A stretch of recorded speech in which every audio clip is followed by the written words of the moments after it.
que fue del intendente de la Araucanía, Francisco Buenchumilla. Esta se llama Fuerte Temuco y otras crónicas mapuche, y tiene esta iconografía que llama la atención porque aparece un indígena norteamericano, o un hombre de una etnia originaria norteamericana, claramente. Las letras remiten como a las películas del Far West o del oeste, ¿no? Fuerte Temuco. ¿Por qué, Pedro, eliges esta iconografía? ¿Por qué se llama Fuerte Temuco el libro? A ver, el libro recopila crónicas publicadas en La Tercera y un par de otros medios el último año. Fuerte Temuco es la columna central del libro, que la publiqué a propósito de cuando se negó el alcalde de Temuco, Becker, a izar la bandera mapuche para la Copa América, ¿ya? Un dato muy relevante: Temuco es la única ciudad de la Araucanía que se niega actualmente a izar la bandera mapuche, el Consejo Municipal. Pucón, Villarrica, Lautaro, en fin, Galvarino, todas tienen la bandera mapuche ya oficializada, porque Contraloría lo autorizó años atrás. Temuco Perdón, ¿se niega por qué? ¿Por razones políticas? ¿Porque no la reconoce? ¿Por qué? Porque el alcalde señala que hay solamente una nación, una patria y una sola bandera.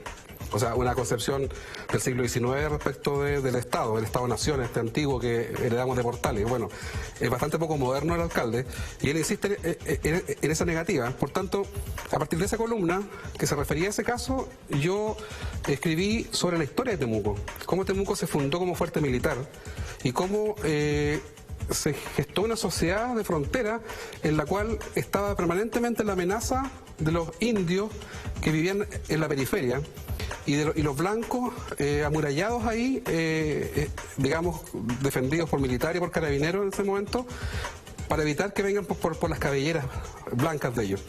Y fíjate que esa alegoría al western norteamericano, esa caricatura del conflicto está instalada en Temuco. En Temuco mucha gente supone que el conflicto tiene que ver con que los indios atacaron a los blancos o los mapuches atacaron a los huincas.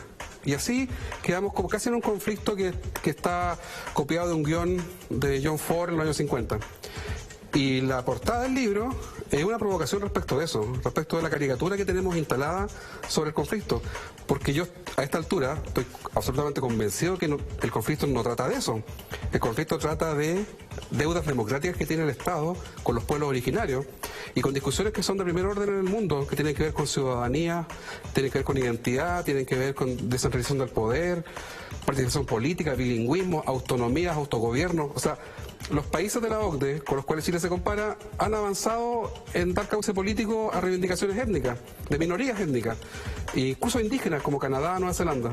Pero Chile insiste en una lógica del siglo XIX en donde se plantea esta idea del Estado-Nación, una sola bandera, una sola cultura, una sola religión casi de Estado, una sola lengua. Y ojo, que no solamente estamos los mapuches, o sea, tenemos otros 8 pueblos originarios vivos en Chile. Por tanto, la portada es una provocación para dar cuenta del absurdo que pasa, de este absurdo que pasa de que veamos el conflicto como una película de vaqueros. Yo creo que la película de vaqueros le hace un flaco favor a lo que nos pasa. Quizás la película del tema mapuche es otra, quizás tiene que ver más con otro tipo de narrativas, con otro tipo de utopías. Capaz que no es una película de vaquero de John Wayne, capaz que la película mapuche trata de algo más cercano a Filadelfia, la lucha de las minorías, Harvey Milk, por ejemplo, películas que tienen que ver con derechos civiles y políticos. Yo tengo la sensación de que esa es la película mapuche, digamos, una película que tiene que ver con derechos que atañen a la modernidad. Y no esto que nos dicen, y desde Santiago se repite mucho, porque para el santiaguino, Beatriz, debemos reconocer que desde Rancagua para el sur son todos indios y viven en rucas. Yo he escuchado eso de gente medianamente culta. Así, Pedro.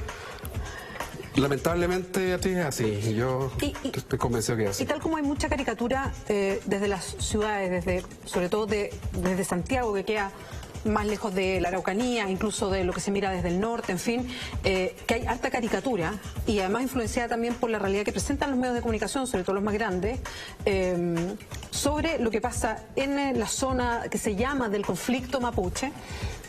¿Cuánto también hay de caricatura en los mapuches de la reacción de nosotros, de lo que nosotros pensamos? Te lo pregunto por esa bisagra que tú haces, porque tú, y también te quiero preguntar eso, ¿cuánto sientes que representas lo que pasa con los mapuches y cuánta caricatura hay de un lado y de otro? El conflicto, lamentablemente, al irse popularizando, va levantando un muro en donde, que pareciera ser un espejo, en donde nosotros también vemos del lado chileno, vemos el prejuicio que nosotros tenemos con los chilenos también. O sea, yo nunca escuché tanto la palabra huinca, que es una ofensa, y de las feas, digamos, cuando era niño. No se usaba mucho quizás, pero hoy día, en el sur, por parte de los mapuches, activistas o jóvenes o niños, estudiantes, se usa mucho la palabra huinca. Se usa como para decirle al otro que tú eres distinto a mí. Tú eres un huinca, y huinca es usurpador, el ladrón, el mentiroso, el estafador. El desprecio. El que llegó por el trozo más grande. Ese es el huinca. Y fíjate que eso es terrible porque también nos vamos alejando de la posibilidad de la convivencia. Y la convivencia es un valor incluso cultural mapuche. La sociedad mapuche es una cultura abierta, que es proclive al cruce cultural, es proclive al préstamo lingüístico, es proclive, digamos, a la convivencia interétnica. Nuestra cultura, en su esencia, es una cultura abierta. Y por tanto, yo encuentro lamentable que el conflicto y los malos abordajes de los gobiernos sucesivos nos vaya llevando a un estado tal en que finalmente nos encerremos en guetos compartimentados y transformemos en enemigos a nuestros vecinos. Yo de niño me crié en una comunidad, pero también me crié con muchos niños chilenos que eran hijos de campesinos pobres o de campesinos que vivían cerca nuestro. Compartíamos en los colegios, en fin.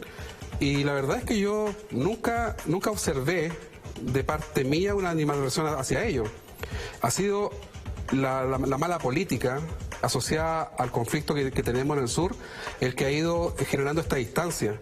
Y una distancia que yo lamento porque finalmente el Wallmapu, este territorio que yo le llamo el país mapuche, es un Wallmapu que siempre, creo yo, ha estado disponible para que exista convivencia interétnica.